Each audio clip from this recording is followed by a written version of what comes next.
Tennessee has its first victory of the season and of the Jeremy Pruitt era. The Vols beat East Tennessee State 59-3 today. Blake Tompmeyer with John Adams of the Knoxville News-Sentinel. John, we didn't think we'd learn a lot about the Vols from this game. It's just too much of an overmatched opponent. But what little do you think maybe you were able to learn about Tennessee from today? I learned that football can be a very, very long game. I thought that game would never end. From the time they delayed it, the weather delay, until that third quarter ended, just seemed like 2 games. But in terms of what we learned about Tennessee, it's just really hard to say. I thought the offensive line really struggled. You just would think it could blow ETSU off the ball, and it really didn't. It really struggled earlier.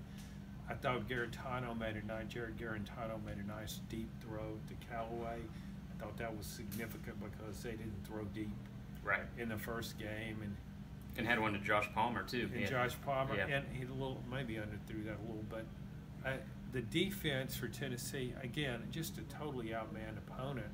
But I thought it did show a lot of energy. I thought Tennessee really came out there playing hard, knowing that after the West Virginia game it had something to prove. Yeah, you hit on the offensive line, and you know, for maybe 2.5 quarters, it controlled the game. But I think it's pretty concerning that for even a quarter and a half before it got to that weather delay, there's no question. I feel like ETSU was having its way up front, and really through a quarter and 3 minutes, the only touchdown the Vols had was off that block punt. I mean, just how concerning you think this is, the fact that 2 weeks in a row now we've seen the line, yes, they got better as the game went along, but got off to pretty rocky starts.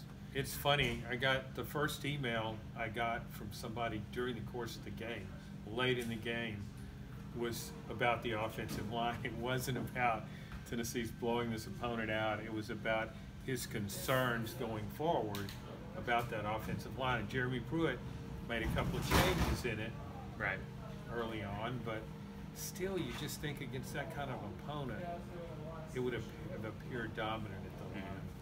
Garantano was decent today when he had time. Keller Chris came in, completed a few passes, but I thought we'd see more of Chris, and I actually thought maybe we'd see a third quarterback in this game. We just saw the 2 of them. Maybe were you surprised we didn't see more of the backup quarterbacks in this? I thought we might see the freshman. Yeah. Because he can play in 4 games and still get redshirted. And you think this game, next week against UTEP, later against Charlotte, those are the games he could play in. Next week against UTEP, I mean, you are moving back up to the FBS level, but it's one of the worst FBS teams. I mean, can we expect more of a test, do you think, next week, or should it be more of the same next weekend? I think it'll be more the same, Blake. I just think UTEP is historically, for a really long time, has just been one of the worst programs, as you said, in college football. I mean, yeah, technically it's major college football, but you watch UTEP play or look at their track record, and it's not major college football. It lost to Northern Arizona 30-10 in the opener.